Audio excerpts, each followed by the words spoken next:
Yeah, great to have you. So a typical developing economy collects just, 15% of GDP in taxes, compared with 40% collected by an advanced economy. But here in Nigeria, the government collects less than 7% of GDP in revenue. That's definitely a source of worry. Yes, it is, Ladi. I think many Nigerians don't pay attention to this enough. It looks like, data that has been said over and over again, and it's almost losing its meaning. But we cannot afford for that to really happen because it's important. This is not just about one government or the other. It's actually about society.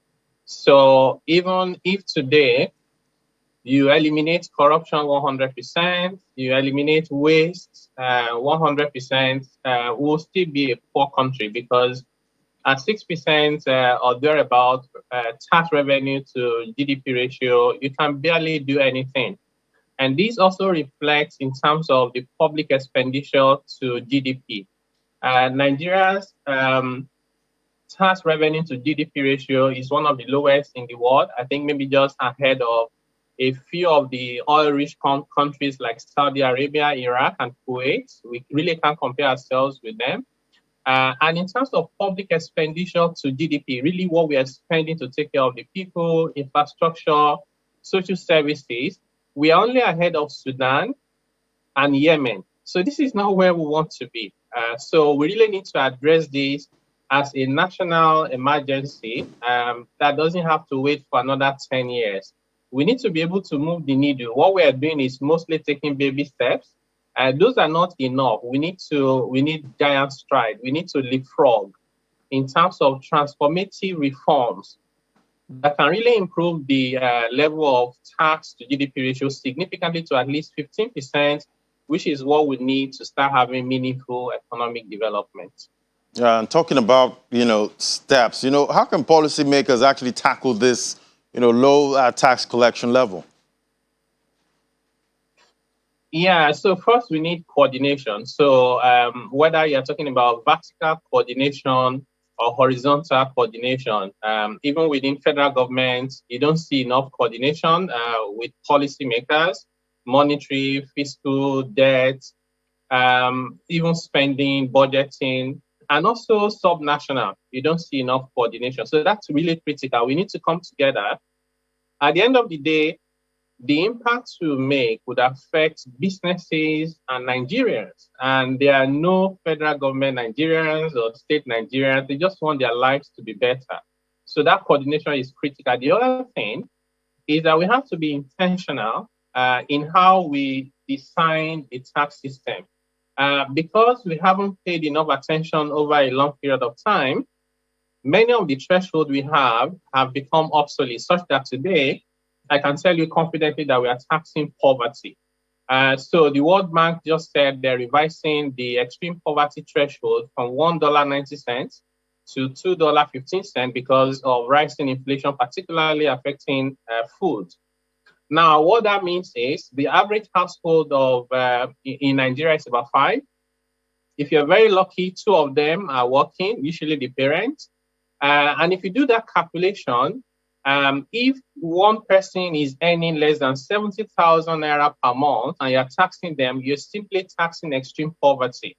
And this is the reason why around the world you have thresholds that are sensible enough to protect the most vulnerable people, especially in a country where we don't have the social safety nets to protect people from extreme poverty. Having said that, we should then have to reform the tax system to situate the tax burden where it needs to be, which is the middle class and the upper class, people who have the ability to pay and therefore get them to pay, and then we can use that to take care of society. Now, political parties are doing their stuff, different ridiculous rates for nomination forms, and we're getting people, coming out like it's 10 naira they're talking about.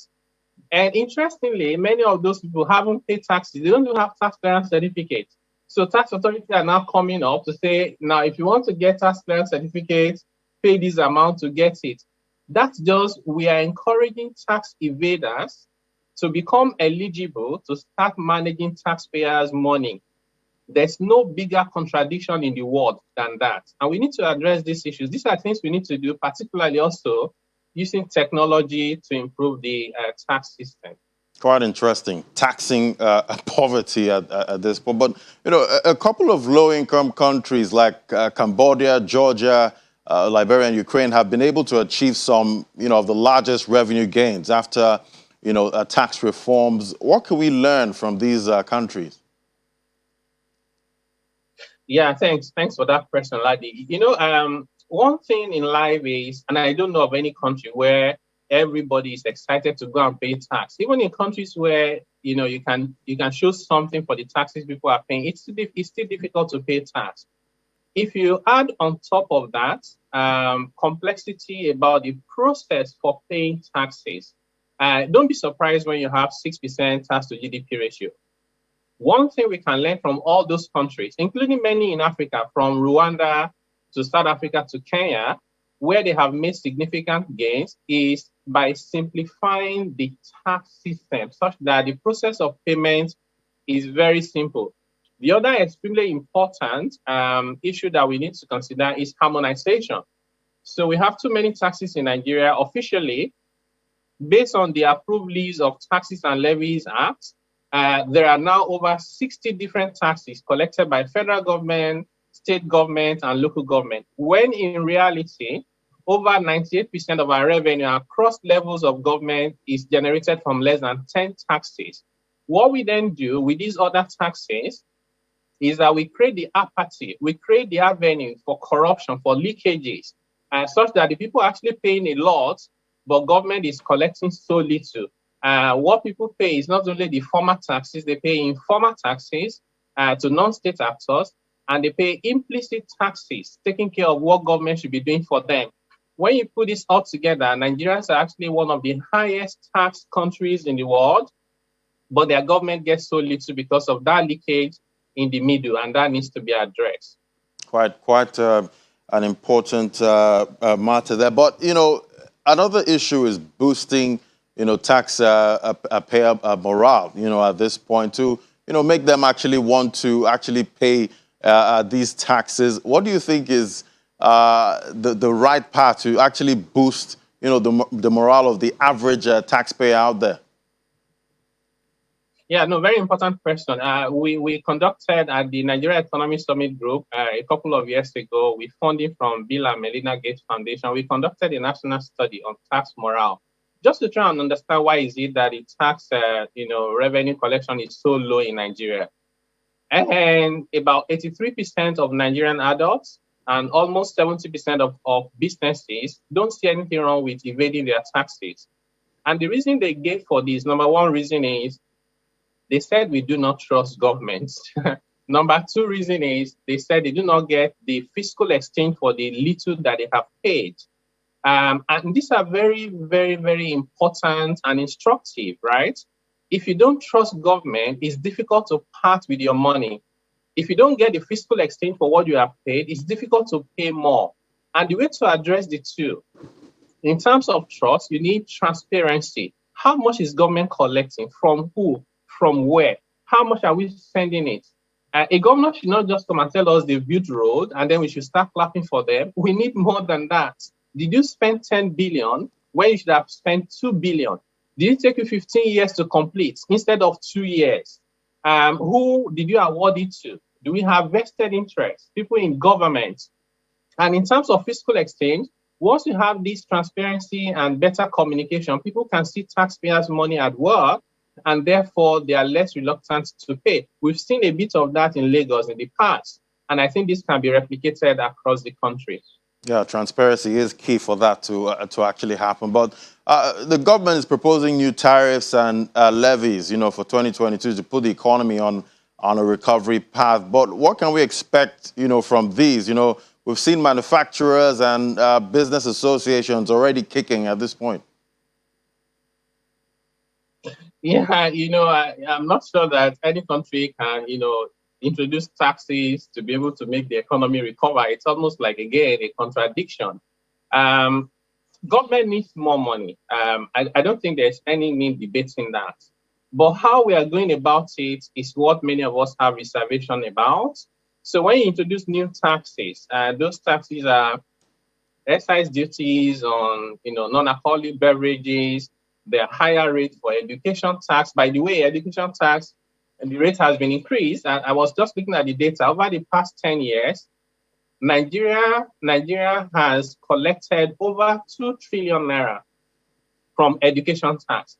Yet, we can't see the improvements in the education system, and lecturers are on strike. And you really ask yourself, where are these monies going? Who is explaining how they are being spent? 2 trillion naira is not a small amount of money in 10 years. I do admit it's not enough, but we need to show that we are responsibly spending the money we've generated, no matter how little it is, and that will create the impetus and motivation for people to contribute more.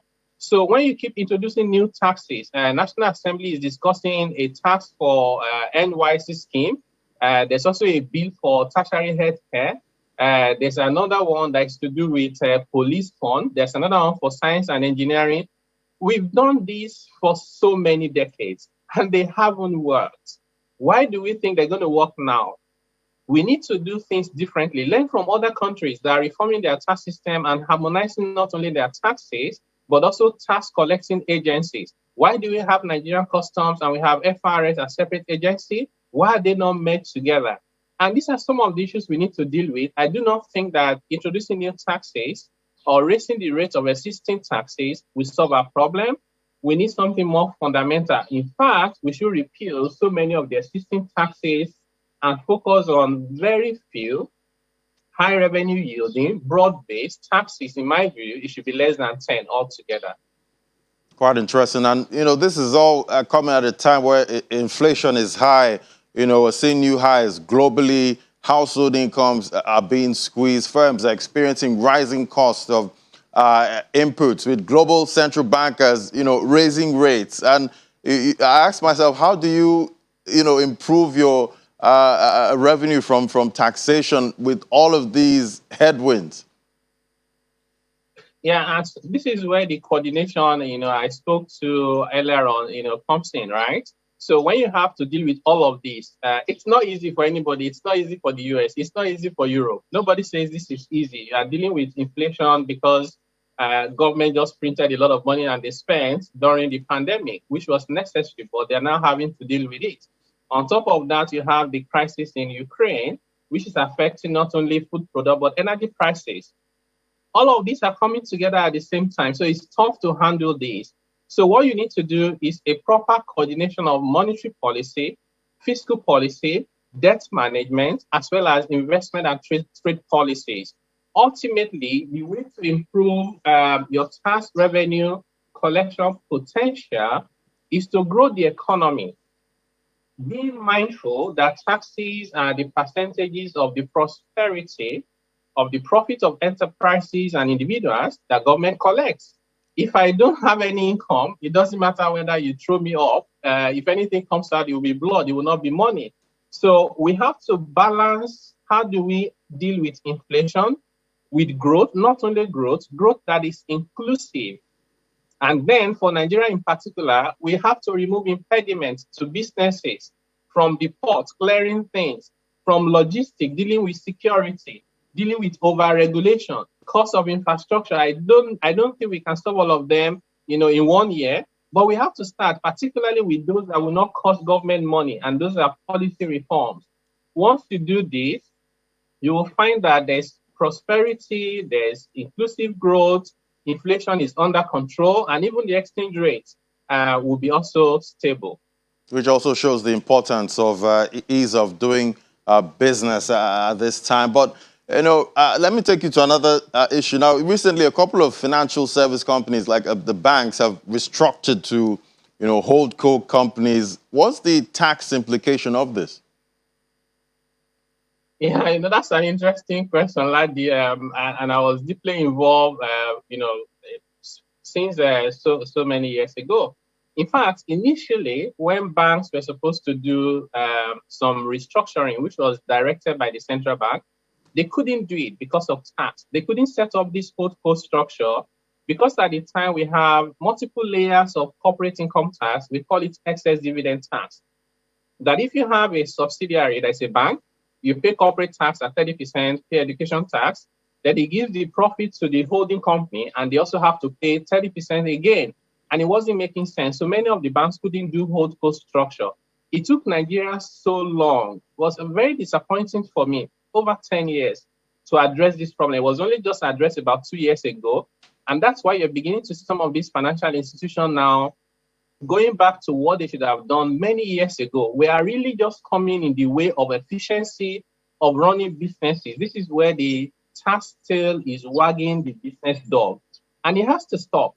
So it shouldn't have taken us 10 years to address this problem. But I think essentially, banks are looking at what is the most efficient way of running their organization, and where the answer is a holdco structure. Now they are setting it up because the tax problem has been addressed to a very large extent. Quite interesting. So much to unpack there, Mr. Taiwo Oyedele. Thank you so much for coming on the program. Fiscal policy partner and Africa tax leader for PwC. It was great having you, and do enjoy your weekend. Thank you.